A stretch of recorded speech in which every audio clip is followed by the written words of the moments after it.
Assalamualaikum warahmatullahi wabarakatuh. Alhamdulillah, nahmaduhu wa nasta'inuhu wa nastaghfiruh wa na'udzu billahi min shururi anfusina wa min sayyiati a'malina. Man yahdihillahu fala mudilla lahu wa man yudlilhu fala hadiya lahu. أشهد أن لا إله إلا الله وحده لا شريك له وأشهد أن محمدا عبده ورسوله أما بعد.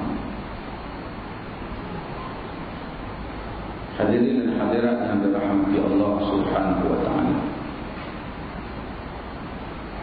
Surah yang terbesar di dalam Al-Quran atau surah yang dianggap paling agung dalam Al-Quran ialah surah Al-Fatihah. Surah yang kita baca setiap hari pada setiap rakaat salat. Oleh kerana kita sering membaca surah berkenaan, maka terkadang kala ataupun sering kali kita pun lupa nak memikirkan dalamnya makna dan dalamnya tafsiran ataupun hakikat kepada surah Fatihah. Nabi SAW dalam hadis yang diriwayatkan daripada Abi Sa'id bin Ma'an, katanya, kuntu usalli fil masjid, aku salat ila masjid, yakni masjid Nabi. Fada'ani Rasulullah sallallahu alaihi wasallam falam ajib. Rasulullah panggil dan aku tak menyambut seruan. Nabi itu salat, Nabi panggil dia. Faqultu ya Rasulullah, inni kuntu usalli. Wahai Rasulullah, masa Rasulullah panggil tadi saya sedang sembahyang. Faqal, Rasulullah pun kata, alam yaqulillah istajibu lillahi wa lirrasul idza da'akum lima yuhyikum. Tidakkah Allah kata, yakni firman Allah Al-Quran, maksudnya sahutlah seruan Allah, sahutlah seruan Allah, seruan Rasul. Yani sahutlah Allah, sahutlah Rasul apabila Allah dan Rasul memanggil kamu kepada sesuatu yang menghidupkan kamu. Kita kalau kawan panggil, kita tak boleh berhenti sembahyang. Tapi kalau Nabi panggil, jawab Nabi, ya Rasulullah, na'am ya Rasulullah, labbaika ya Rasulullah. Dikecualikan. Sebab Quran kata sahut Allah, sahut Rasul. Rasul panggil. Thumma qala li, kemudian Rasulullah sallallahu alaihi wasallam kata kepadaku, kata Abi Sa'id Ma'ana, لو علمنك سورة هي أعظم السور في القرآن قبل أن تخرج من المسجد ثم أخذ بيدي فلما أراد أن يخرج قلت له ألم تقل لأعلمنك سورة هي أعظم سورة في القرآن. Rasulullah kata, aku akan ajar kamu, benar-benar aku janji aku akan ajar kamu satu surah, yang mana surah itu surah yang paling agung dalam Quran. Sebelum kau keluar masjid ni, Nabi kata panjang. Summa akhadha biyadi, kemudian dia kata Nabi pegang tangan dia. Nabi dia cakap pegang supaya orang ingat. Kemudian bila Nabi nak keluar, aku pun kata Nabi ingat, tapi Nabi nak tengok dia kan. Nabi nak keluar, dia kata Rasulullah, bukan Rasulullah kata tadi nak ajak saya. Surah yang paling agung Quran. Jadi Rasulullah sallallahu alaihi wasallam qala alhamdulillahi rabbil alamin. Nabi baca surah Fatihah. Dalam ajaran yang ni, dalam hadis ni, Nabi dia sebut alhamdulillahirabbil alamin. Karena dia tidak bersebut bismillah, menyebabkan sebahagian kalangan mazhab menganggap ia bermula dengan alhamdulillahirabbil alamin. Nabi kata dia sab'ul mathani, dia 7 ayat yang diulang-ulang. Wal Qur'anul azim, Quran yang maha agung, alladzi yang aku telah diberi dengannya. Yani yang paling tinggi, yang paling agung ialah surah Al-Fatihah. Hadirin yang dirahmati Allah Subhanahu wa taala. Nabi sallallahu alaihi wasallam banyak lagi hadis yang menceritakan tentang kelebihan surah Al-Fatihah. Al-Imam Ibn Qayyim Al-Jauziyah sebut, dia duduk di Mekah, banyak orang sakit, dia ubahnya dengan membaca Fatihah, surah Al-Fatihah. Mari orang sakit, dia baca Fatihah, sembuh. Orang sakit, dia janjikan Fatihah, sembuh. Kita kalau kita janji orang Fatihah, Allah Fatihah tu pun aku pun tahu. Allah, dia rasa kecil surah tu, tapi kesannya tidak sama berdasarkan pada perbezaan diri yang membaca. Apabila orang tu mentakrimkan, membesarkan surah, rasa hubungan dia dengan Allah ketika membaca surah tu, maka kesannya besar. Bila orang lain macam alhamdulillah, amin, tak ada dia tengok. Kata dia ni bukan 7 ni, 3 ni. Hadirin hadirat yang dirahmati Allah, Allah sebut alhamdulillah. Yani alhamdu, kata alhamdu, yani as-sana, segala puji. Kita pun dah sebut segala puji ni, sampai tak tahu segala puji tu makna apa. Bahasa Melayu terjemah segala puji. Bahasa kita ni tak tahulah bagus ke tak kan. Tapi segala puji kita kata. Macam orang bersyahadah kan, aku naik saksi. Jadi budak-budak pun heran, duk naik apa? Ni bahasa Sanskrit lama lah, maksudnya aku bersaksi, aku bersaksi lah. Apa maksudnya? Tapi bahasa dulu aku naik saksi. Dia heran apa yang aku naik. Dan setengah orang ni, dia bila nak tafsirkan agama, dia tafsirkan daripada perkataan Melayu tu salah. Perkataan Melayu tu terjemahan daripada Arab saja. Jadi dia hurai apa maksud isi kalimah ni, kalimah hak duk maksud dia hurai tu kalimah Melayu, tak memberi makna. Dia kena refer kepada kalimah yang asal, iaitu dalam Quran dan Sunnah dalam bahasa Arab. Sebab itu saya selalu sebut, bila kita bagi tahu orang Quran kepada orang bukan Islam, Quran tu dalam bahasa Arab. Hak translation dia bukan Quran, terjemahan Quran. Yang translation tu terdedah kepada berubah-ubah. Kawan ni guna perkataan lain, kawan ni guna perkataan lain. Tapi ayat Quran yang asal tak boleh berubah. Dia tak sama dengan Bible, dia banyak edisi, banyak edition. Dan semua edisi itu ada edisi yang tersendiri. Dia nak refer tak boleh. Kita tak apalah, siapa ni macam-macam orang Abri pun ada, Yusuf Ali pun ada, Muhammad Asad ada dalam bahasa Inggeris, bahasa Melayu ni yang macam lah, Indonesia ada, Ar-Rahman ada. Tapi itu bukan Quran, itu terjemahan dia. Kalau kita keliru, hak ni kata perkataan ni, hak ni kata perkataan ni, kita balik kepada yang asal, iaitu Quran.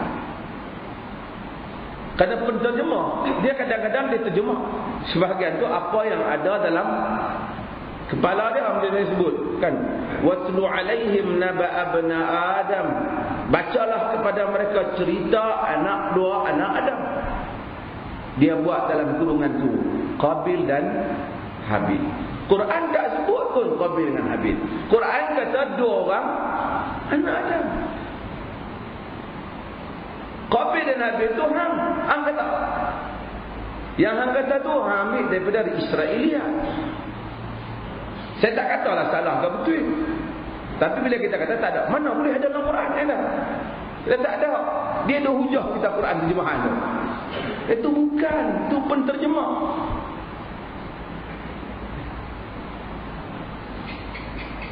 Imratul Aziz, Quran kata isri, orang besar Mesir. Quran tak beritahu nama dia apa, isteri dia. Wa qalat haytala, dia bodoh Nabi Yusuf. Dia terjemah, ditulis itu Zulaikha. Dia dok tenggang kita. Dia kata Quran ada nama Zulaikha, kita tak ada. Dia tengok hak dalam kurungan Zulaikha. Kita tu penterjemah kata, Quran tak kata. Quran adalah bahasa Arab. Ini kita mesti jelas supaya nanti mai geng-geng tarekat sesat barat mana ni, dia dok main hujah gitu, apa maksud perkataan kan, benda-benda perkataan itu, perkataan ada nak hujah tu perkataan bahasa Melayu tu. Apa maksud aku naik, apa maksud perkataan naik, perkataan naik tak ada. Perkataan asyhadu, aku bersaksi. Orang Melayu lah terjemah panjang sangat kan. Macam usolli, kita tak baca lah usolli, tapi orang yang baca usolli, dah lah baca usolli tu dah tak sunnah. Lepas tu terjemah tu pula pening lagi. Lepas tu lu atok perkataan tu lalu pula was-was lagi kan. Apa? Kena sengaja sengaja aku sembahyang. Perkataan sengaja tu nak menunjukkan perbuatan itu dibuat dengan niat maksudnya. Tapi kadang-kadang tu usolli, aku sembahyang. Tu usolli ada usolli. Ya usolli maksudnya aku sedang sembahyang. Present tense, aku sedang sembahyang. Tapi sengaja aku sembahyang zuhur 4 rakaat. Zuhur kata dah 4 tak niat ni, 4 tak niat kan. Ada apa zuhur 3 rakaat yang lu buat pening elok ni? Nama kata zuhur 4 lah yang pening elok sebab was-was. Dah lah was-was salah, tak betul. Nabi tak buat benda macam tu, gagah buat. Lepas tu macam-macam orang mauzu kata, siapa yang akad nikah Nabi Adam dalam syurga? Cik, dia tu buat kalut tak? Tak ada siapa kata aku akad, tak ada tengok itu. Kami tentang buat ni tu. Ada kalut pernah akad nikah hang pun bagi ada dia bagi betul yang ada kalut benda Tuhan tak suruh tanya. Cerita. Apa makna titik pada perkataan ba? Dia rasa dia pergi mengaji ilmu tu, dia pandai lah. Habaq kat dia, ba pada zaman Nabi belum ada titik.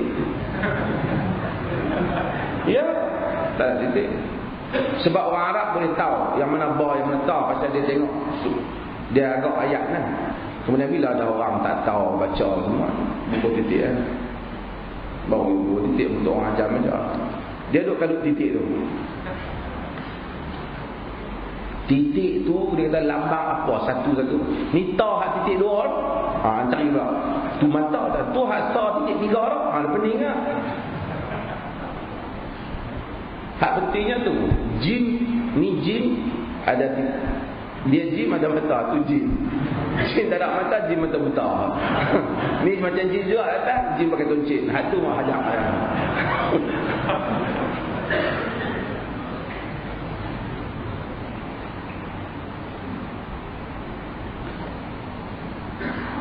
Okey, Allah menyebut alhamdulillah. Maksudnya segala ni kita kata maksud keseluruhan pujian ini lillah, untuk Allah. Segala kadar puji yang mampu ada ni, dan apa saja kalimah puji, semuanya untuk Allah. Bayangkan seorang hamba kata segala puji ya Allah, tak ada lah apa lagi yang baki daripada pujian melainkan semua untuk Engkau. Engkau siapa? Engkau Rabbul Alamin. Engkau Rabb, bukan ilah. Ilah sembah. Rabb yang mencipta, yang merezekikan, yang mentadbir. Al-Alamin, bukan alam, Al-Alamin, seluruh alam. Berapa banyak alam? Allah tak tahu dah. Alam manusia, di kalangan manusia alam dia tak sama. Kita pun bahagi dah. Alam sekolah rasa lain, alam ni rasa lain, alam jin lain, alam syaitan lain, alam ikan lain, alam tumbuh-tumbuhan lain. Nu tak kira lagi virus, alam kepada atom, proton, neutron, tak cerita lagi. Berapa banyak alam dalam dunia ni. Semua alam itu, sama ada ikan di laut, alam di udara dan di langit yang tinggi, Rabbul Alamin, kepada dia pujian. Ar-Rahman Ar-Rahim, dia Ar-Rahman, dia Ar-Rahim. Kita pun disebut Rahman. Rahmat Tuhan lah kat aku. Rahmat daripada perkataan itu yang sama, Ar-Rahman Ar-Rahim. Ar-Rahman lebih luas. Semua siapa saja. Jangan tanya siapa orang kafir kaya pada kita. Ar-Rahman. Pasal apa anak dia, pasal kat anak kita, Ar-Rahman. Dia bagi. Dia semayang subuh dak turun-turun bintang kat jala ikan lebih daripada kita. Kita dia bagi. Dia bagi. Ar-Rahim, sebahagian para ulama tafsir kata dia khususkan untuk orang-orang yang saleh di kalangan hamba-hamba di akhirat. Kemudian bagi kata Maliki Yaumiddin. Maliki Yaumiddin atau Maliki Yaumiddin, kedua-duanya terserah. Yaumiddin, sebab tu wa ma adraka ma yaumiddin, wa ma adraka ma yaumuddin. Kamu tahu tak bagaimana kau jalan untuk kamu tahu apa itu yaumuddin? Allah tanya, summa ma adra ma yaumuddin. Kemudian kamu tahu tak? Kemudian hamba ingat tak? Apa tahu tak? Apa jalannya? Hamba nak tahu apa itu yaumuddin. Tuhan ulang banyak kali. Yauma la tamliku nafsun li nafsin syai'a wal amru yawma idzin lillah. Hari itu siapa tak ada kuasa. Semua urusan Allah Ta'ala. Maliki Yaumiddin.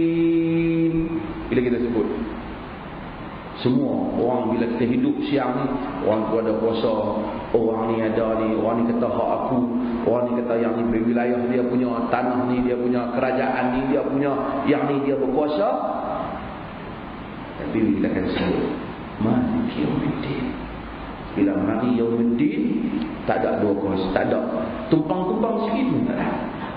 Hak dunia ni tak Yaumiddin, dia ada bagi juga. Kau ni ada sikit yang tu, kau ni ada sikit yang ni.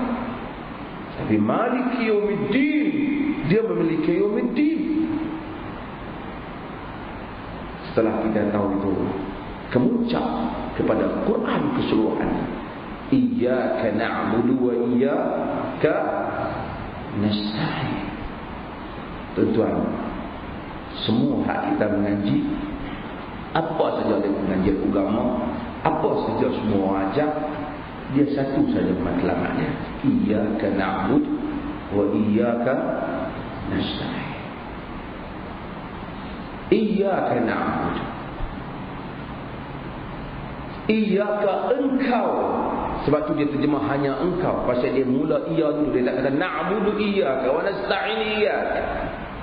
Iyyaka na'budu wa iyyaka nasta'in. Iyyaka dulu, iyyaka dulu.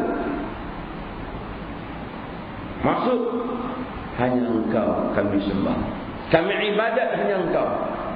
Tak ada orang dua tiga cara put sembah yang ni, tak ada. Orang yang salat, orang yang Fatihah bersih tauhid, tak ada syirik. Wa iyyaka nasta'in, dan hanya engkau kami mohon pertolongan.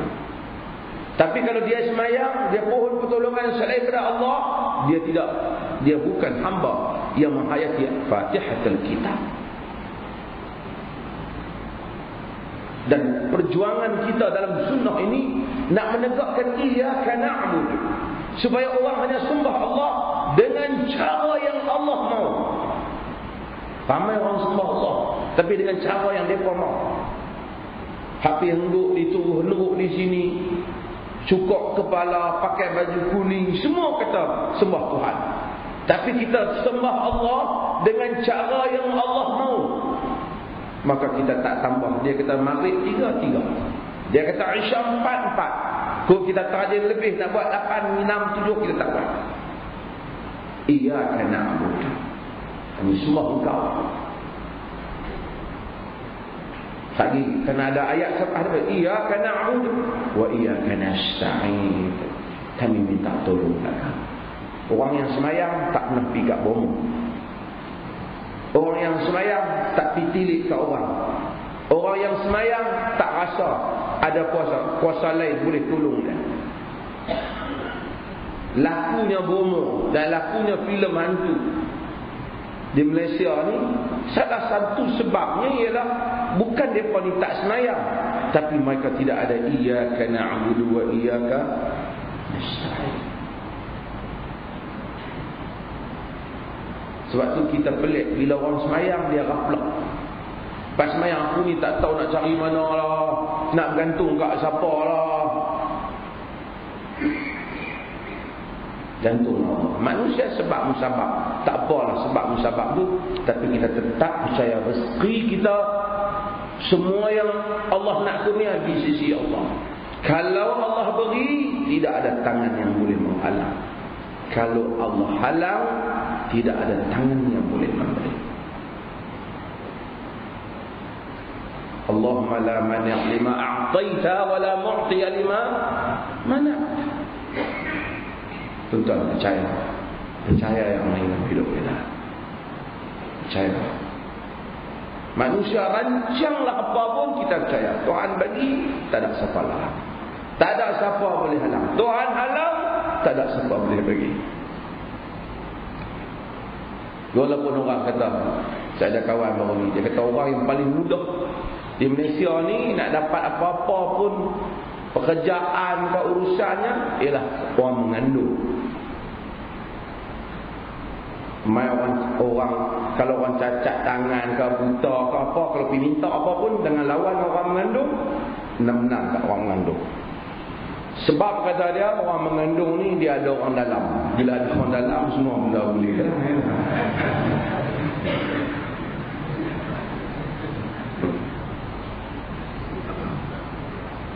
Ini politik tak betul.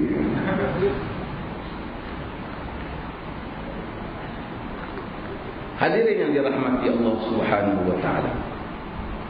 Iyyaka na'budu wa iyyaka nasta'in. Kita tegakkan iyyaka na'budu wa iyyaka nasta'in. Sebab tu kita anti orang tawasul, duk panggil tok wali. Walaupun geng Tan 7 tu bergedip sangat nak panggil tok wali dia. Sebab tu kita yang tak setuju orang pakai tangkai. Bila kata tak boleh tangkai bomo, daripada tu geng tu habis tu. Allah. Kita cegah benar kan kita menjunjung tinggi iyyaka na'budu wa iyyaka nasta'in. Ihdinas siratal mustaqim. Tuan-tuan, satu hari 17 kali manusia kata Tuhan, dia tak minta kat siapa, dia gantung kat Allah. Tapi ramai orang gantung kat Allah. Lepas dia semayang, dia ghaflah. Bila dia sangkut satu benda, dia tak tahu nak pergi mengadu kat siapa. Aku ni nak mengadu kat siapa lagi ni? Allah. Kita dengar perkataan orang ni kita, perkataan orang semayang, ngadu kat Allah. Tadi yang kata iyyaka na'budu wa iyyaka nasta'in. Aku tak tahu ngadu kat siapa. Allah ada orang kata dia tak tahu ngadu kat siapa. Na'udzubillah. Ihdinas siratal mustaqim. Tunjukkanlah kami as-siratal mustaqim.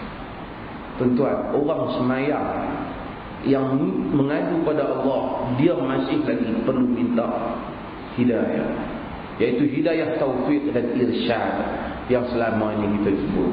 Hidayah minta Tuhan tunjuk jalan. Ini satu benda yang penting. Jangan kita sangka aku duk main mengaji dah, okey dah, tak ada apa dah. Takkan nak sesat kot main mengaji. Jangan kata. Orang yang semayang lagi disuruh minta supaya Tuhan tunjukkan jalan. Duk tengah semayang dah.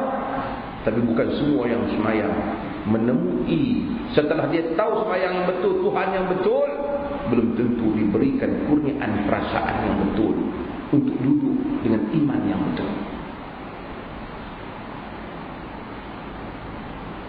Saya dengar orang bagi ceramah motivasi, sedap dia ceramah. Lama saya dengar. Pandai orang motivasi ni macam idea dia bawa. Cara nak didik remaja kata macam ni, sebab apa gagal orang berdakwah ni, sebab mereka tak buat macam ni, sebab macam tak buat macam ni. Orang kan dia cakap saya dakwah, kita pun dengar kena teori dia macam ni, langkah yang pertama, langkah ketiga, oh hebat, dia tak hebat. Macam pengulas bola sepak, dia duk ulas dalam TV, kawan duk main di padang. Dia kata patutnya dia mau duduk belah sana. Cik, hang pandai suruh hang turun ni, tidak lama orang nanti hang main. Apa orang suruh hang duduk di kursi tu macam tak boleh main lah. Orang ni, saya bukan kata salah. Orang nak ulas pasal dakwah ni boleh, tapi dia kena berdakwah. Dia tak pernah turun padang, keluar universiti, main duduk ceramah di pejabat di universiti, main duduk cerita tentang teori dakwah. Hang dakwah apa? Hang turun, hang susah payah, hang hadapi apa yang Nabi hadapi, hang kena cerca maki, hang kena tuduh kan, hang kena fitnah. Kalau hang lalui semua tu, kemudian hang cerita tentang dakwah, okey, pengalaman dakwah. Dan saya dapat sijil dakwah, itu sijil. Sebab tu orang dapat sijil apa elektronik apa kita kena test dia dulu. Kadang-kadang bukan dia pandai ada keluar tu, kawan ada kerja lama tu lebih pandai. Doktor pun sama. Sebab doktor baru jaga, jangan dia duk test kita.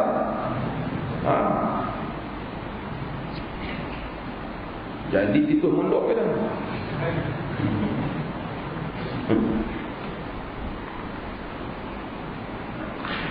Dia cerita begini bagus, saya dengar. Tapi dia punya cacat sikit cerita dia tu, dia sampai nak apa lah. Kalau anak tu buat begini akan jadi begini. Sebab remaja kita tak jadi sebab kita tak buat begini. Ni macam mana nak bagi berkesan bagus, tapi itu salah satu sebab musabab.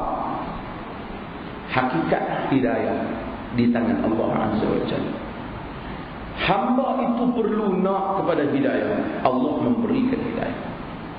Kalau hamba tu tak mau hidayah, hang tak payah main penceramaan teori apa pun tak jadi. Takkan kita lebih pandai daripada Nabi Nuh? 1000 tahun dakwah, 80 orang. Takkan nak kata dia tak pergi kursus dakwah? Kita kata leceh dia tak jadi. Anak dia pun tak jadi. Isteri dia pun tak jadi. Nabi Lut pun sama. Isteri dia dah hakak. Takkan kita nak kata tak jadi. Mereka ni tak belajar kaedah dakwah. Allah. Nabi Muhammad sallallahu alaihi wasallam, orang Mekah yang sanjung dia suruh dia keluar daripada Mekah, halau dia keluar. Takkan nak kata dakwah tak jadi. Patah balik dengan tentera yang dapat tu. Tawan kota Mekah. Tak payah jauh lah. Pak saudara dia Abu Talib tahu Islam, tolonglah. Akhirnya hidayah balik kepada Allah Ta'ala. Lepas tu saya pun cakap dia pasal ceramah tu, baru ialah saya kata tapi kena ingat hidayah balik kepada Allah Ta'ala. Soal penceramah pandai itu salah satu sebab. Kalaulah kawan tu nakkan hidayah, mencari ilmu, dapat tu guru yang pandai terang pula, ngam masuk. Dia tu pun nak hidayah, dapat orang yang pandai memujuk pula, masuk. Sebab musabab. Tapi kalau main dengan darjat Nabi sekalipun, tapi kalau dia tak mau, tak upaya. Benda ni bukan semua orang boleh. Kita boleh bawa kuda kat tempat minuman, belum tentu boleh paksa dia minum. Maka kita kata, ihdinas siratal mustaqim. Hadirin yang dirahmati Allah, ini satu persoalan yang sebenarnya tak dapatlah kita fahami melainkan kita melalui jalan-jalan hidayah. Manusia bila dia tak mau, dia tak ada perasaan kepada Islam, dia dry. Orang cerita ni hebat dah Islam ni, dia tak rasa apa. Dia tak rasa. Dia nak buat apa-apa dah, dia tak rasa. Dan kita juga mungkin akan lalui satu detik di mana kita tak rasa apa. Dan kita akan lalui satu detik di mana kita rasa sangat sensitif, sangat besar, sangat mentakzimkan ayat-ayat Allah. Bukan kerana kita tu kita yang lain. Kemarin dulu kita elok, kemudian jadi tak elok. Muqallibal qulub, ya muqallibal qulub, Nabi kata, wahai Tuhan yang membolak-balikkan jantung. Maka kita kata, ihdinas siratal mustaqim. Jadi kita bangun tengah malam tahajud dulu, ihdinas siratal mustaqim. Kita minta Tuhan tolong. Nabi bila bangun dia kata, Allahumma ya Rabbal Jibril wa Mikail wa Israfil, alimul ghaibi wasyahada, fatirus samawati wal ardh, alimul ghaibi wasyahada, anta tahkum baina ibadika fima kanu fihi yakhtalifun, ihdini lima ikhtulifa fihi minal haqq, innaka tahdi man tasha'u ila siratal mustaqim. Allah azim.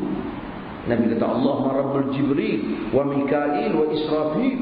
Ya Allah, Tuhan Jibril, Tuhan Mikail, Tuhan Israfil, Fatir as-samawati wal ardh, yang mencipta, mengatur langit dan bumi, alimul ghaibi wa syahadah, yang mengetahui yang gaib, yang nyata, yang gaib dan yang nyata. Anta tahkum baina ibadika fima kanu fihi yakhtalifun. Engkau yang memutuskan di kalangan hamba-hambamu apa yang mereka berselisih mengenainya.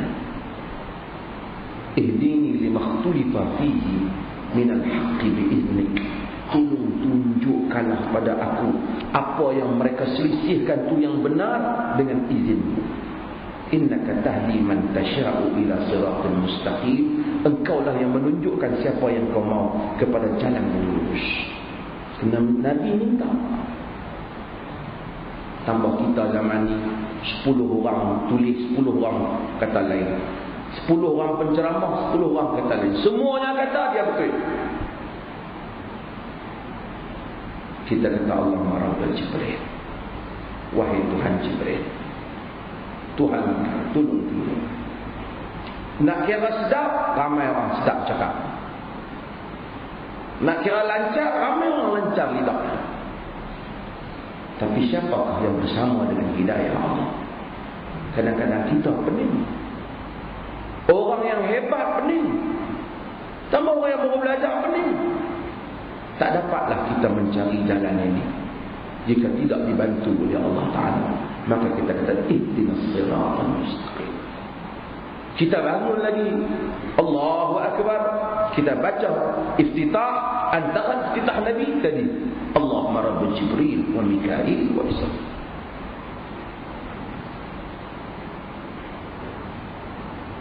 Doa supaya Tuhan tunjuk jalan yang lurus dalam perjalanan yang berbagai-bagai. Siratal ladzina an'amta 'alaihim. Jalan-jalan, jalan mereka yang an'amta, engkau ni'matkan 'alaihim, ke atas mereka. Siapa yang Allah ni'matkan? An-nabiyyin, as-siddiqin, asy-syuhada, was-salihin. Allah, nabi, siddiqin, orang yang benar janji dia dengan Allah, para syuhada dan orang yang saleh. Ghairil maghdubi alaihim, bukan jalan yang orang yang kau marah. Kita bila tanya, orang kata dia orang akan tafsirkan jalan yang Tuhan marah. Orang Tuhan marah, Yahudi. Yahudi satu puak, maghdubi alaihim. Tapi satu puak lagi ialah sama dengan Yahudi, orang yang ada ilmu, Yahudi itu mewakili kelompok. Itu tafsiran yang merujuk pada Yahudi. Yahudi maghdub, Allah marah pada mereka. Sebab apa? Mereka ada ilmu, tapi mereka sesatkan orang. Bukan dia tak tahu agama, tak bagi. Maghdubin alaihim, bukan orang jahil tepi jalan. Maghdubin alaihim ialah geng ustaz-ustaz, tok guru, ahlul kitab. Yang mana mereka itu ada pengetahuan, tapi mereka menyeleweng pengetahuan mereka. Maghdubi alaihim.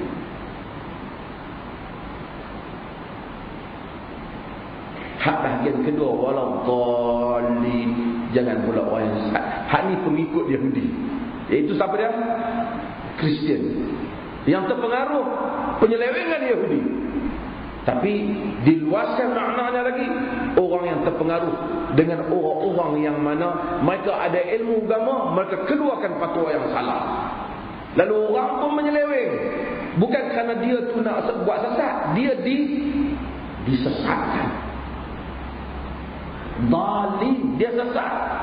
Hak satu lagi, dia tahu yang mana betul, tapi dia tak bagi tahu hak betul, tak ikut yang betul, dan tak buat yang betul. Ghairil maghdubi alaihim. Ni golongan agama, ada ilmu.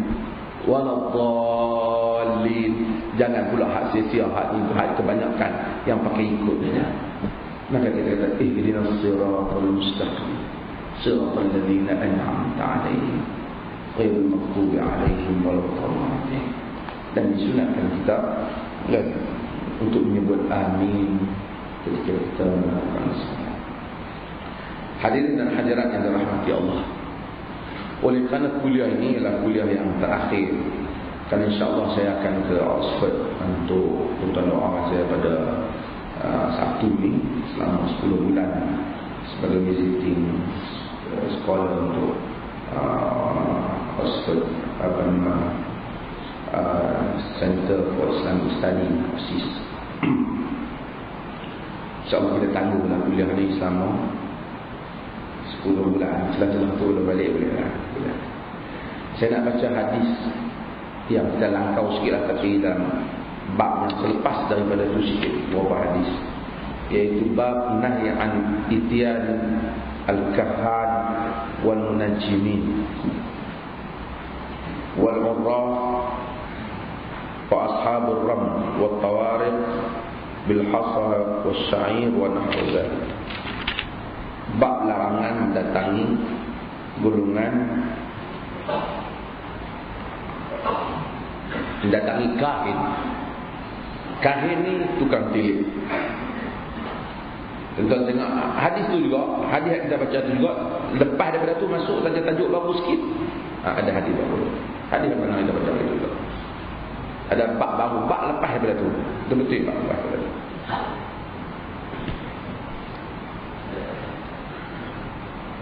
Saja kita baca hadis ni. Pasal reaksi kepada hantu kuncing. Tak ada kerja tu lah hantu kuncing. Wa an Aisyah radhiyallahu anha qalat, daripada Aisyah radhiyallahu anha katanya, sa'ala Rasulullah sallallahu alaihi wasallam, sa'ala Rasulullah, kalau abang kita saya boleh tuan-tuan, unasun anil kahhan faqala laysu bi syai'. Sa'ala Rasulullah sallallahu alaihi wasallam, yakni Rasulullah, unasun, sekumpulan orang tanya Rasulullah sallallahu alaihi wasallam anil kahhan, mengenai kahan. Kahan ni terjemah bahasa kita tukang tilik lah, kahin. Siapa saja yang dia hafal benda apa nak main, dia tengok anak hang ni, aku duk tengok ni cara dia dengan mata ni, esok ni nak jadi orang sekian-sekian. Kahin. Kahin ni Nabi SAW, di ataupun kita sebut arraf pun boleh. Arraf kadang-kadang dibezakan sedikit antara arraf dan kahin, tapi dekatlah dia ni. Nabi kata man ata arrafan fasa'alahu 'an syai'in lam tuqbal lahu salata 40 yawman. Hadis Muslim.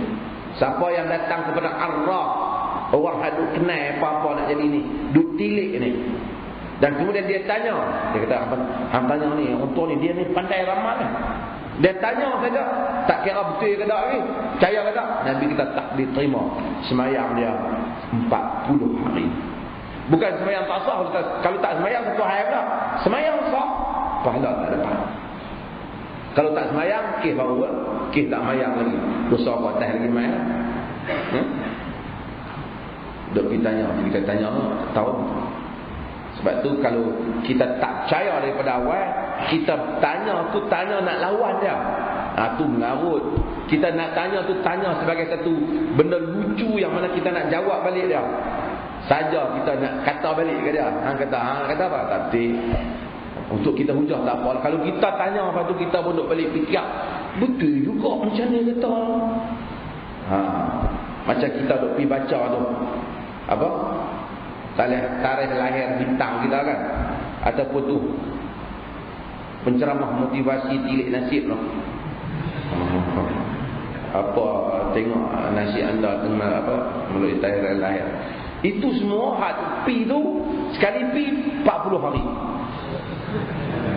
Semayang Tuhan tak terima. Sebab apa? Pasal nak tilik nasib melalui tarikh lahir. Saya tak kata siapa-siapa lah kan, kalau siapa buat gitu lah kan. Pergi tanya, macam sama juga kita baca. Pasal kita baca duk balik fikir, anda akan bernasib baik hari ini jika anda bertindak dengan cara yang betul. Kita aku hari ini nasib baik, kadang-kadang jadi nasib tak baik. Tahu awak nasib pun tak baik lah. Dia habang dah kalau tindak dengan cara yang betul. Tak baik. Dia perkena buta kita begitulah, kita duk baca dia. Yang tulis tu macam orang duk tilik nasib kod tepi jalan kan. Dia tulis nasib, lepas tu dia bagi tahu kita sekian-sekian. Dia pun duduk tepi jalan tu. Kalau hang tengok nasib hang lah kata, kok hang boleh pergi duduk rumah elok sikit pada tepi jalan ni. Tapi tak apalah. Kahan mereka ni adalah dahulu kahan ni, sebelum kedatangan Islam, mereka ni agak hebat. Sebab mereka banyak juga membawa berita-berita yang kelihatannya benar. Disebabkan apa? Syaitan membisikkan kepada mereka berita-berita yang syaitan curi daripada langit. Quran kata dalam surah As-Saffat, inna zayyana as-samaa'a ad-dunya bi zinatinil kawakib wa hifdhan min kulli syaitanin marid duhuran wa lahum 'adzabun wasib. Kami kata Allah, zayyana as-samaa'a ad-dunya bi zinatinil kawakib.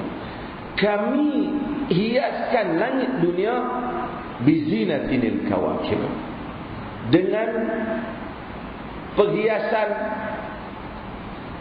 bintang-bintang, belintang-bintang. Wa hifdhan min kulli syaitanin marid. Dan bintang tu juga yang kita nampak cantik tu, Tuhan jadikan antara peranan dia, dia jaga langit daripada syaitan-syaitan yang jahat. Dia baling syaitan-syaitan tu daripada mencuri maklumat langit. La yasma'una ila al-mala'il a'la wa yuqdhafuna min kulli janib. Mereka tak dapat mencuri, yasma'u piduk apa? Cuba tahan, tak ada telinga nak dengar. Ila al-mala'il a'la, kepada penduduk langit yang tinggi. Dan mereka kalau mereka cuba dengar, mereka akan dilontar daripada setiap penjuru. Duhuran walahum azabun wasib. Mereka diusir daripada naik ke langit nak dapat maklumat. Dan bagi mereka itu azab yang berterusan. Tapi Tuhan kata, illa man khatifal khatfata fa atba'ahu shihabun saqib.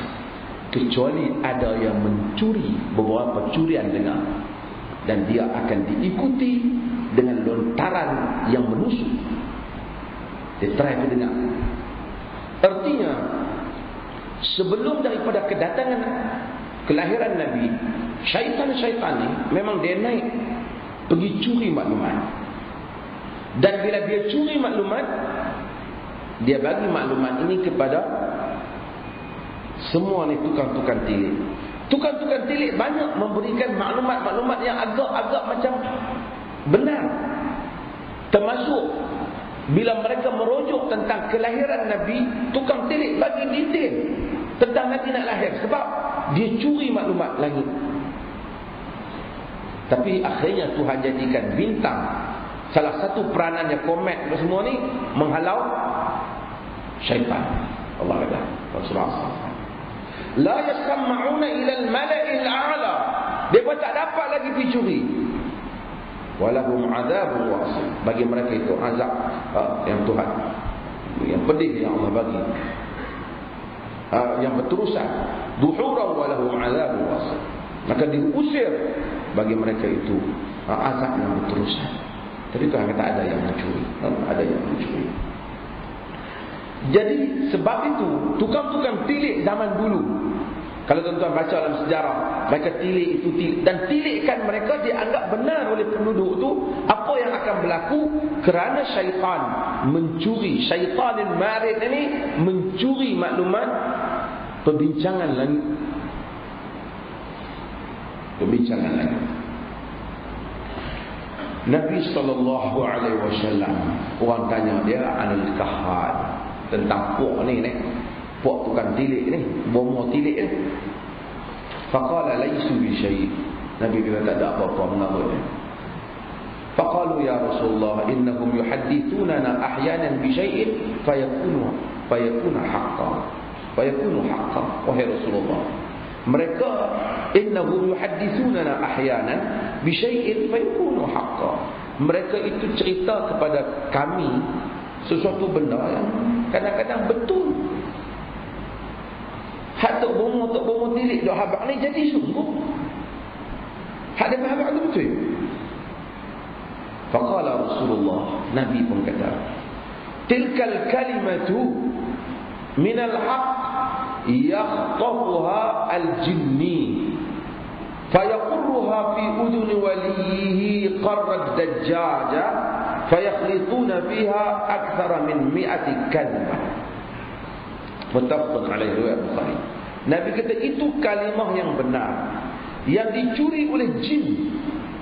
Fayaqurruha fi udhun wali. Fayaqurruha, dia macam yaqur, yakni macam dibisikkan, dia bunyikan di telinga wali dia. Pasal wali ni ada dua jenis, satu wali Rahman, satu wali syaitan. Kalau dia kata hak tuan-tuan bis ni dia ni hebat wali, kata memang wali syaitan. Wali ada dua, waliur Rahman. Sebab tu Ibn Taymiyah tulis kitab Baina Awliya'ir Rahman wa Awliya'is Syaitan, antara wali-wali Ar-Rahman dan wali-wali syaitan. Quran menyebut awliya'i, wali-wali syaitan. Nabi kata dia curi, dia bisikkan ke telinga walinya, qarrad dajjajah, macam bunyi ayam. Apa kita nak kata? Dia terjemah kalau Indonesia. Hak berkokok tu ayam jantan, hak yang betina tu kita panggil apa? Apa dia kata? Apa bahasa dia terjemah? Tak ada. Tak boleh nak baca. Ha? Dia bunyi apa? Dia kata, kamu baca. Saya baca Arab, kamu baca. Nah? Tak ada, dia tak terima. Dia bisik qard dajjaj ni, dia macam bunyi. Tahu ayam tina bunyi tu? Apa panggil bunyi tu? Tahu lah, nak ketok-ketok. Maksudnya dia bunyi macam ayam bunyi di telinga ni. Ha? Fayaqtun fiha akthar min 100 kadhbah. Nabi kata bercampur aduk lebih daripada 100 pembohongan. Ada hak betul tu, tapi campur dengan tak benar. Dia curi maklumat sebahagiannya. Saya buat contoh simple. Sebahagiannya dia curi kalimah jin. Jin ni macam kita ni syaitan sentiasa ada dengan kita. Dan syaitan yang ada dengan kita ni, kita pergi mana syaitan tu ada. Bila kita pergi rumah bomo tu ambil maklumat kita, syaitan dia ambil maklumat daripada syaitan kita. Dia ni 2-3 hari ni apa semua. Jadi mungkin sebahagian maklumat tu kita tak tahu, tapi syaitan ni dia tahu. Dia pergi merata, dia tengok kita. Dia kata, hang ni 2-3 hari lepas bukan pergi sekarang tik buat terkejut saya kira. Duit pun tak ni kan. Betul. Ada dah orang sekian rupa dia, tinggi-tinggi, rambut rinting-rinting, kulit gelap sikit, duk main cakap. Ada. Dah. Saya kenal. Bukan orang lain lah, dia tu. Hak dia habang tu betul, tapi kata tuduh hak dia tu buat tu bohong. Hak tu kerja syaitan pelaga. Tapi tak tuduh. Dia kata kalau tak betul, macam mana bomo boleh tahu? Dia tu heran macam bomo tu tahu. Bomo tu ambil maklumat daripada syaitan kita, bagi pada syaitan dia. Ni semua geng-geng syaitan, kelab syaitan.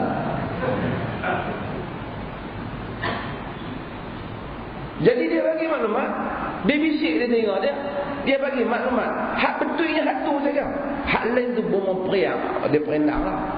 Dia ni tak bisa selesai benar ni, nak kena buat begini pun pengeras kot ni. Abang abang lapar pun bagi suku lah. Nak minta ingat pun malu. Abang suku takkan nak bagi suku lah. Oh lah 50 bagi suku kan. Tidak bagi suku saja, tentu dia kata kita 3 suku. Dia kata yang penting dia dapat duit, kita dapat syirik. Hadirin yang rahmatullah, Nabi kata itu jin yang curi maklumat. Lalu maklumat tu dibisik dalam telinga. Dan itulah yang orang Melayu semua dok kena atas-atas. Bomo ni habang tu. Dia boleh cerita aku pergi mana, mak aku mana, keturunan aku hak lama-lama. Semua dia habang baik. Kau nampak nak kata dia tak betul apa? Syaitan. Dia simpan semua maklumat daripada kita lahir kecil lagi. Dia duk ikut kita mengata. Ambil maklumat, bagi kat jin, bagi kita percaya kat bomo.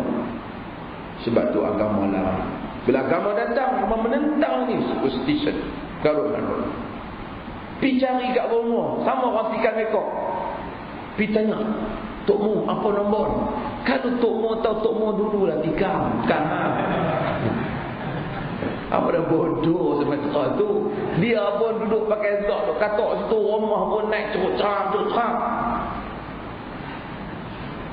Tunggu hari dia nak runtuh. Kalau dia boleh tahu dia dululah pergi tikam. Apa siapa Tok Bomo tak ada tikam? Kok melainkan Tok Bomo ada teropong macam gerambi tu, tanya nombor ekor, tunjuk nombor, tak tahulah. Ini semua karut yang bila agama datang, agama nak buang superstition ini. Dan saya sebut hal ini sebab apa filem kita ada kecenderungan untuk buat benda-benda karut ini. Pasal ramai orang peminat bomo semua ramai. Dan suka tengok benda sama ada kadang-kadang tu dia saja ada tengok. Dia tak percaya tapi dia suka karut-marut ni masuk dalam pemikiran orang. Dan salah satunya saya kata tadi, kerajaan kena luaskan ruang berkarya supaya jangan dia tak ada apa nak kaya. Buat lawak bodoh dengan buat cerita hantu. Dua. Satu lagi cerita cinta, bagi dia lebih luas. Antara ruang yang ada ialah satira politik, cerita-cerita tentang yang mana memberikan sindiran politik yang boleh mencetuskan kesedaran masyarakat, sama ada kepada pembangkang ataupun kerajaan, tak penting. Tapi yang ni kalau ada sikit kritikan pada pemerintah ke apa, dia tak diluluskan. Sebab itu walaupun banyak juga filem Ramli yang tak boleh pakai, macam Sumpah Semerah Padi yang menggambarkan hukum hudud dengan gambaran yang salah, tetapi ada juga gambar filem-filem dia yang bagus, yang memberikan kritikan yang amat tajam kepada pihak penguasa dan kritikan yang tajam juga kepada rakyat bawahan. Dan ini perkara yang boleh kerajaan kena luaskan. Kalau tidak, tak pergi mana ada pusing cerita hantu, dia buat kritik orang politik, tak lalui. Baik kritik hantu, senang. Dan itu pun idea bomo. Bomo simple. Tapi kadang-kadang bomo ni di samping dia kawat, dia kadang-kadang mengelakkan masalah. Bila setengah bomo banyak jenis lah, dia main tengok sakit perut. Dia nak tuduh, dia tak tahu nak tuduh kita makan tak bagus, tak tahu ni marah, makan tak bagus. Apa aku makan ubat elok? Nak kata bomo selesai. Ni dia bukan ada apa. Saya tengok ni hantu raya duk makan ni. Jadi bila tuduh hantu, siapa pun tak boleh marah ke dia. Dia berkelahi dengan hantu saja. Bukan? Jadi hantunya selesai, ambil telur apa selesai dia dengan hantu kan. Tuduh hantu. Sebab apa? Tak ada. Kalau tuduh ni doktor bagi ubat salah kan. Kalau dia pergi rujuk doktor, bomo kata bagi ubat. Dia siapa kata dia bomo? Saya doktor 5 tahun 6 tahun belajar di Ireland, belajar ni baru nak lulus. Baru belajar bomo, cabar saya. Bomo jadi masalah. Bomo tuduh hantu raya tak kata apa. Dia tak, aku tak buat apa kena, tapi tak apa payahlah nak balas, tak boleh. Filem hantu pun macam tu lah. Nak kritik orang politik tak boleh, nak kritik orang tu tak boleh. Lah kritik hantu. Dan buat cerita berhubung alam hantu. Wallahu ta'ala. Tuan-tuan, kita buka sesi soal jawab. Malam ni ada jamuan sikit. Jamuan dibuat oleh Pak Long, ayahanda saya. Bukan kerana Pak Long nak pergi Mekah saja. Belum buat saya orang kata nak pergi Mekah kena buat nuri pula. Dia tak kapal tak jalan. Macam-macam orang nak pergi musim haji kan, Allah, macam-macam taklimat yang sebahagian betul, sebahagian tak betul. Jadi saya tanya teman buat cerita, lontar batu suruh basuh pula. Allah, batu suruh apa? Lontar batu tu sungguh-sungguh lontar syaitan dah. Moga syaitan nak hidup tunggu, tentu tahu hari mana nak lontar dia. Syaitan kena kita dah. Itu semua historical background, cerita dulu tak apalah. Ni sampai habaq kat makcik ni, hari ni kita pergi lontar syaitan. Muka syaitan tu kita dah badan dia tahu tu hari orang nak lontar. Janganlah dok bagi orang jadi keliru Islam. Cerita dulu sejarah dia macam tu. Hari ni syaitan tu tak ada lah. Ceritanya manasik haji kita lontar. Tak payah duk tunggu air batu sak-sak kena kepala orang tu, bukan syaitan Pakistan. Kena Pakistan dan kena syaitan.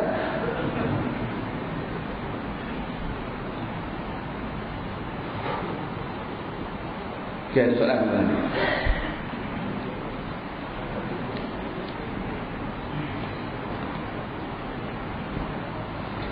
Ya.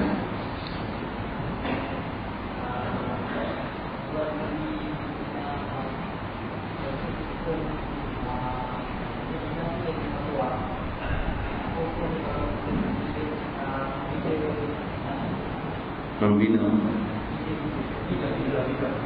pindah dia nak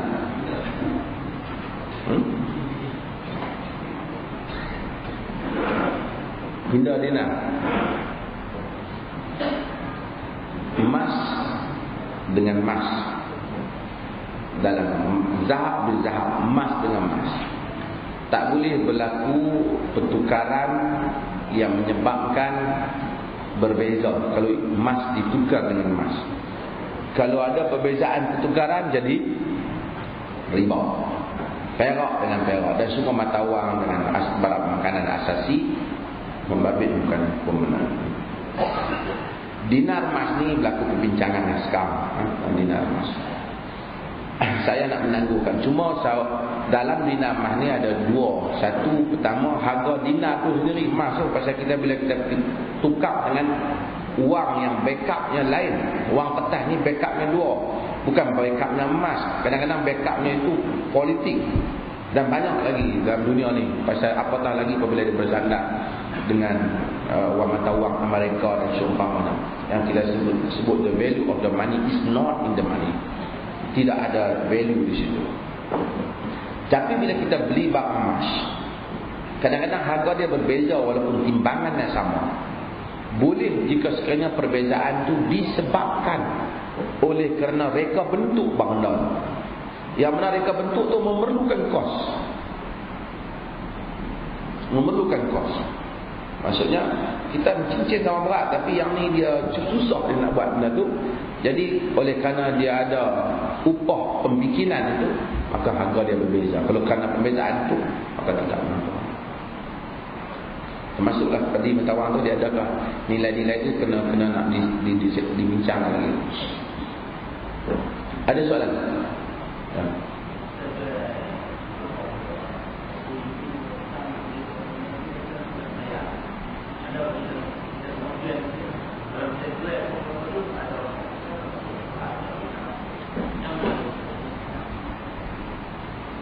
Asal kita jual kelapa untuk orang makan, dan kita tak tanya, kita tak payah tanya, hang beli kelapa untuk apa? Dia beli kelapa yang kita nak makan. Ada orang salah gunakan kelapa, beli nak pergi hempung, pergi jalan mana-mana. Tapi masa kita jual, kita tak perlu bertanya dia. Tapi kalau dia order banyak daripada kita untuk beli kelapa, pada asasnya walaupun fuqaha berbeza pendapat dalam hal ini, pada asasnya kita kira bila dia beli, dia boleh buat macam-macam, dia boleh makan, dia boleh, kita tak tanya apa yang dia buat. Dan kita tak, tapi kalau kita memang pergi tolong letak tempat ibadat dia untuk dia buat, di situ ada pandangan di kalangan para fuqaha yang mengharamkan ini. Tapi tidak sepakat. Hal ini sama juga dengan masalah kalau kita tolong baiki gereja. Kerana agama tak bagi untung kan? Agama tak bagi untung kan? Adakah salah untuk kita baiki? Sebahagian di kalangan fuqaha tak salah. Disebabkan agama antara bendanya dia tak benarkan kita untungkan tempat ibadat orang. Jadi bila mereka bersembahyang cara mereka di situ, kita tak sokong. Tapi kita bikinkan tempat mereka bukan kerana di atas dasar percaya kita kepada mereka, tetapi adalah menolong di atas dasar kemanusiaan dan rakyat. Di situ pihak kerajaan sebenarnya tidak menjadi masalah. Sama juga dengan polis yang jaga jalan. Bila mereka semayang, polis jaga supaya jaga tempat, supaya tak berlaku kegaduhan. Bukan kerana dia membesarkan Tuhan pun. Agama mereka tak. Dia nak mengelakkan rusuhan. Apa kata kalau dia tak jaga dan kemudian berlaku rusuhan, negara jadi kacau? Maka kita kena lihat tugas dia apa dia. Nak membesarkan benda tu tak, nak mengelak orang bergaduh.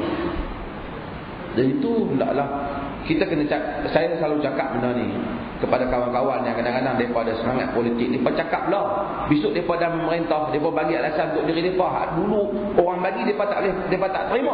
Bila main kenderaan mereka pakai alasan tu. Sebab tu tapi dalam kita pergi bagi dia directly, kita tahu dia nak buat benda tu.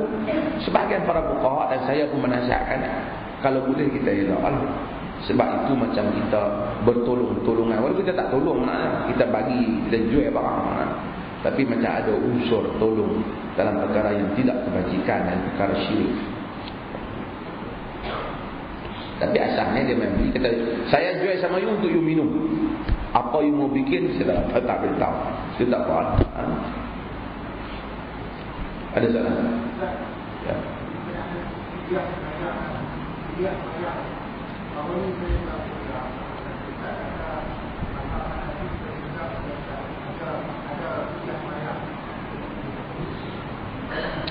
Imam Abu Hanifah tak pernah kata, ada qaul di kalangan mereka tentang fidyah sembahyang, dan qaul ni tidak kuat. Tapi heran orang kita, dia pergi ambil mazhab Hanafi ni punya nak dapatkan fidyah tu. Hak sembahyang hak lain semua tak boleh ikut mazhab lain, kena duduk dalam mazhab dia. Tapi mereka kata fidyah, pergi cari qaul mazhab lain. Kenapa dia lari daripada hukum? Quran hanya sebut tentang fidyah puasa. Ada riwayat yang tak kuat yang sebut tentang salat, tapi itu tidak boleh dijadikan sebagai asas. Orang yang tak salat, dia istighfar kepada Allah. Kalau dia sakit, tengok dia kategori apa. Kalau dia sakit, dia sembahyang macam orang sakit. Kalau dia pain, tak sedap sebelum meninggal tu sampai 2-3 minggu, dia tak wajib solat. Tapi kalau dia tak sembahyang, orang tu kata, "Sembahyanglah ya weh." Bah sembahyanglah, kemudian nanti. Ulama khilaf tentang orang ni. Satu lah mazhab Ahmad kata dia kafir. Karena itu pembeza al-ahdu bainana wa bainal tarkus salat. Perjanjian antara kita dan kekufuran meninggalkan salat. Majoriti mazhab menyatakan bahawasanya dia tidak kafir tetapi melakukan dosa yang teramat besar, iaitu meninggalkan salat.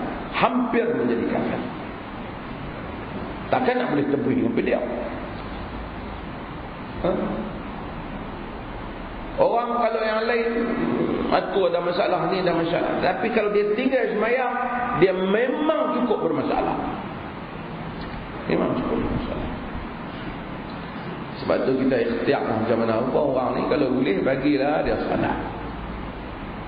Pesan kat dia sembahyang, salat. Bila dia tak salat, dia lost. Dia tak tahu nak buat apa. Bila berlaku apa, Allah, dia ghaflah. Tapi solat dengan faham, solat dengan ia kena berdua, ia kena sah. Ada soalan? Ya.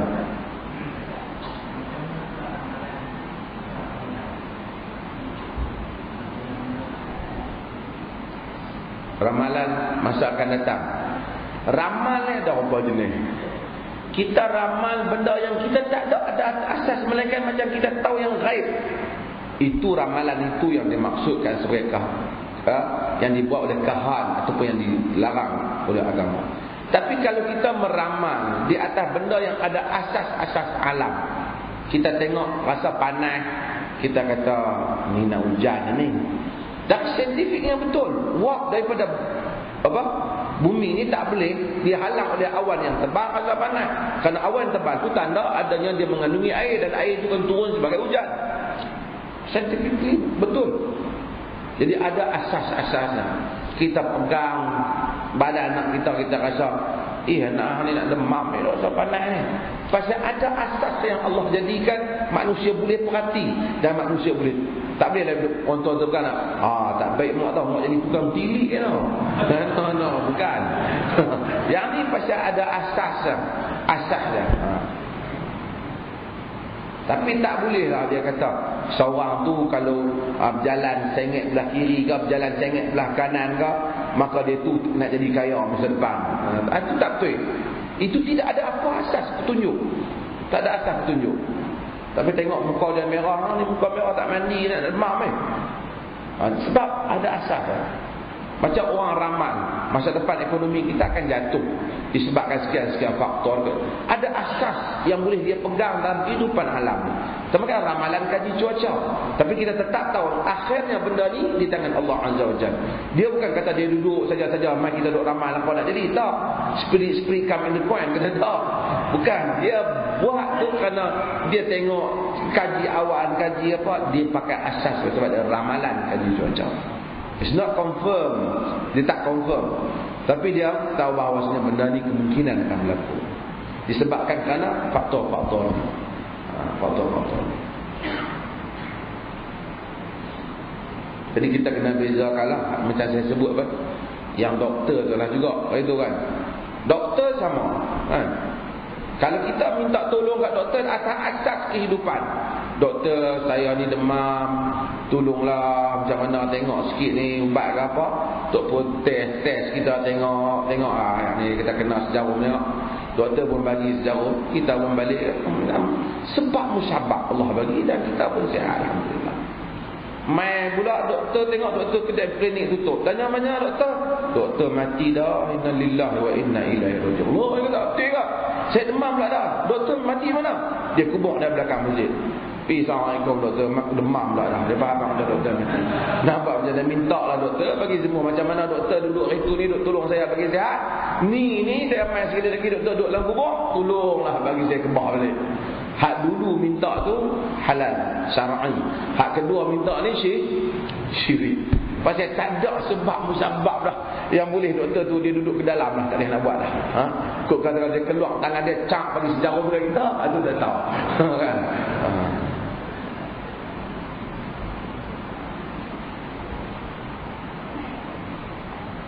Pak Haji Khalid. Dia Pak Haji Khalid kalau tanya ni soalan tutup ni.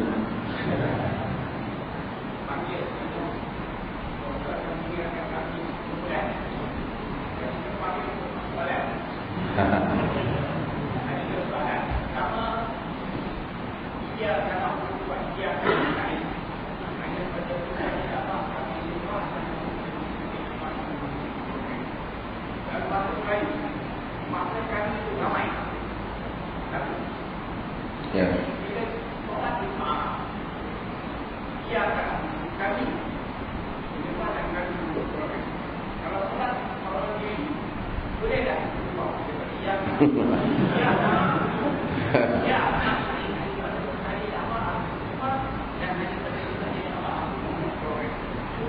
Itu boleh dihukum pancung lah.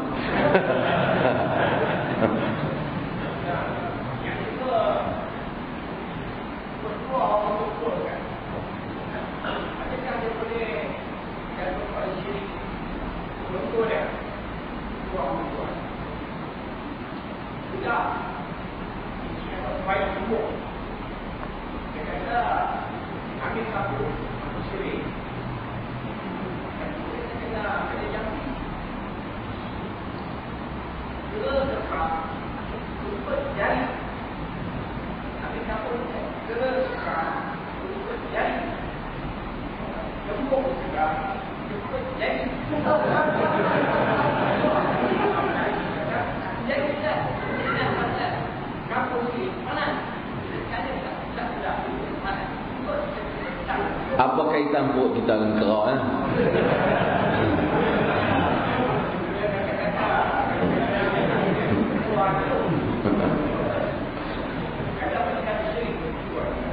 Okey. Yang pertama, kita tak boleh ubah Quran. Quran disebut ihdinas siratal mustaqim. Dia mewakili kita, menyeru kita dan orang-orang yang beriman macam kita. Sama lah kita kata assalamu alaina wa ala ibadillahi salihin, kepada kami, penduduk kami, dan kepada hamba-hamba Allah yang saleh. Ini orang-orang yang bersalat. Dan kita, bila sebut tu, kita mewakili diri kita dan mewakili semua, siapa saja kita, keluarga kita, orang beriman. Ihdinas siratal mustaqim. Al-Imam Ibn Qayyim Al-Jauziyah menyebut tentang masalah ini, tentang masalah di luar salat. Adakah patut kita tukarkan doa yang ada dalam Quran kalau kita doa sendirian? Seperti Rabbana atina fid dunya hasanah, maka kita pun tukar Rabbi atini fid dunya hasanah.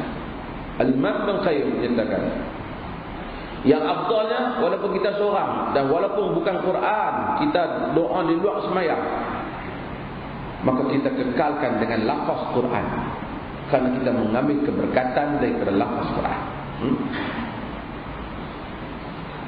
Kemudian masalah apa dah? Kerah kembung apa tadi? Ini itu dia dua. Satu, kita orang tua kan yang hilang kembung tu panas tu bang. Panas kapur tu, bukan kerah tu. Kan? Tapi dia dah dia dah sebut macam tu, dia bila dia baca jadi hilang, dia kaitkan dengan jampi dia. Ini salah. Tapi ada tak jampi yang mungkin boleh memberi kesan? Nabi ada apa? Pertama, Nabi kata Nabi suka walakinni uhibbut tafa'ul. Nabi suka tafa'ul. Nabi suka ucapan yang baik. Ucapan yang baik ni dia boleh memberikan macam doa, dia boleh bagi kesan yang baik. InsyaAllah sihat, kita kata tak apa, insyaAllah dapat. Nabi kata Nabi suka benda macam tu. InsyaAllah elok. Tasya'um Nabi tak suka. Allah, jahannam lah aku ni binasa lah, rosak lah, aku ni memang kuih duk jahannam lagi lah, aku ni kuih duk. Manusia yang suka mencerca diri dia, dan manusia yang suka mencerca nasib dia. Nabi kata Nabi tak, Nabi larang. Tapi Nabi suka tafa'ul. Nabi suka, insya-Allah tak apa. Macam mana nampak lah ni tak? Insya-Allah, alhamdulillah tak apa. Sikit lah insya-Allah. Allah sayang hamba dia yang sentiasa ana 'inda dhanni 'abdi bi. Aku bersama dengan sangkaan hamba-Ku kepada aku, kata Allah. Dalam hadis Muslim, bila kita sangka Allah tolong kita, Allah tolong kita. Bila kita sangka Allah tak tolong kita, Allah tinggal kita, Allah tinggal kita.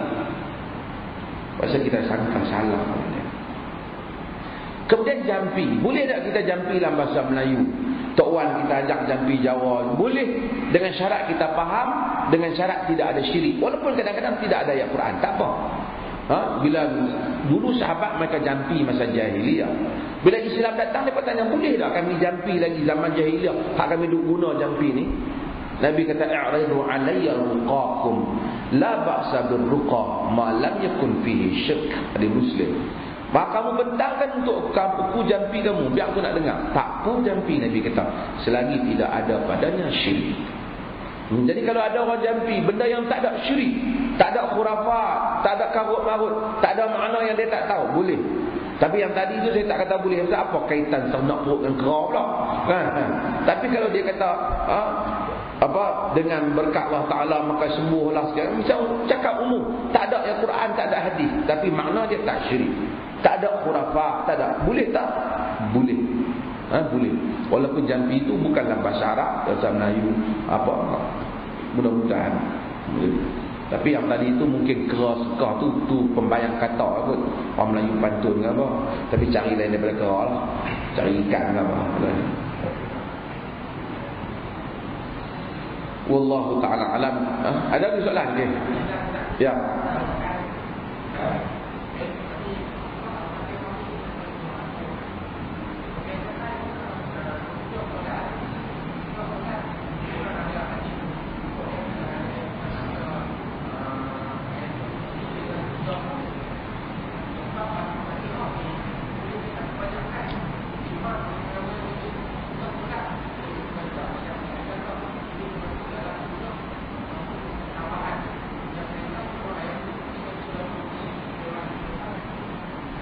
Pada umumnya Al-Quran termasuk Fatihah boleh dibaca bila-bila masa sahaja, selagi satu orang tidak mengkhususkan, umpamanya mesti lepas asar, lepas zuhur kena baca Fatihah.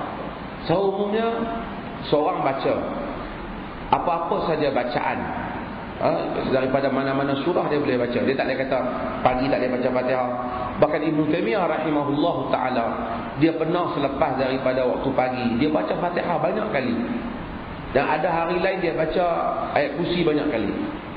Dia nak tengok macam mana kekuatan jiwa dia. Dan dia rasa kekuatan Fatihah itu lebih hebat pada jiwa dia. Tapi dia tak khususkan. Dia tak kata bahawasanya kita kena baca ni 7 kali, 8 kali.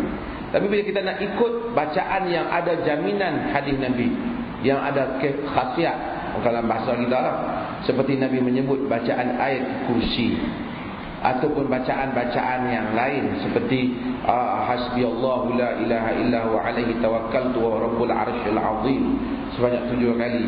Dan bacaan-bacaan ini adalah hadis. Yang ni kita baca kerana adalah hadis. Tapi kalau kita baca Fatihah, kita tak consider dia kerana Nabi suruh selepas ni. Kita baca kerana satu bacaan surah yang besar maknanya, kita baca, tidak menjadi masalah dengan kita tak mengaitkan dia dengan ikatan yang tertentu. Ya.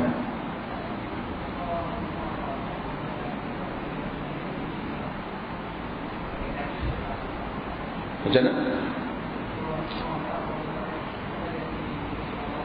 Kami ni merujuk kepada kata-kata kebesaran. Dia bukan mesti ramai. Sebab tu kita tengok dalam buku-buku ulama besar-besar dulu pun kami berpendapat dia lah. Kami berpendapat. Macam kita tak ada kataan beta. Mungkin orang putih pun we maksud dia golongan yang raja-raja dia pun bercakap maksud kami tu dia lah kebesaran, bahasa kebesaran. Jadi bila dia guna kami itu merujuk kepada kebesaran bahasa dia. Tapi bila ayat-ayat yang membabitkan tauhid, Allah akan menggunakan aku. Allah akan menggunakan aku. Tapi dia akan menggunakan kami itu bahasa kebesaran. Kita tak ada bahasa Arab ni beta. Kami, kita. Mungkin terjemahan dia kita. Kami tak tahu kita pun banyak orang dalam hal ini. Kita pun ada juga. Ada orang menanam dia seorang dia ada kami. Hari ni kami tak jadi pi nak. Kami dah. Bukan dia mensyirikkan diri dia, tapi dia menggunakan bahasa kebesaran. Dia tuan-tuan, akhirnya terima kasih banyak. Saya nak minta satu pertolongan tuan-tuan. Dewan kita ni kita buat, kita nak kena hidupkan. Alhamdulillah lah kuliah saya ni ramai. Tapi bila saya tak ada ni, kuliah ni kena mai lah juga. Yang ni kalau kita tak mai, jadi macam tu lah, sekarang ramai lah mengaji. Semua ustaz-ustaz saya tengok ada mengajar ni bagus belakang lah semua. Cuma kita dah biasa dengan seorang tu, kita mai seorang tu, tak apalah. Tapi mai pilih mengaji. Yang jadual mengaji ni Syekh Wahab lah bagi ni. Tuan-tuan sambung lah mai mengaji. InsyaAllah pada bulan ini kita akan teruskan. Dan malam ini saya jemput tuan-tuan semua untuk ada sedikit ilmu. Dan satu lagi saya nak buat pengumuman. Saya tak bukan pengumuman apa ni. Hak pengumuman hak hari itu. Tanah sebelah ni ada tanah 3 lot dekat dengan IQ Ada orang dia suruh iklan, dia jual. Siapa yang rasa dia nak buat rumah dekat-dekat dengan IQ ni, ada 3 lebih. Tapi dia tak bagi saja tanah tu. ada dia gantung di belakang tu. Tuan-tuan tengoklah. Kalau tuan-tuan rasa tuan-tuan nak beli supaya boleh berjiran dengan kita, tolong-tolong kita, bagi banyak. Mudah-mudahan Allah rahmati kita sekalian. Assalamualaikum warahmatullahi wabarakatuh. Saya akan pergi pada hari Sabtu ni, tunjuk 45 Oktober daripada Penang.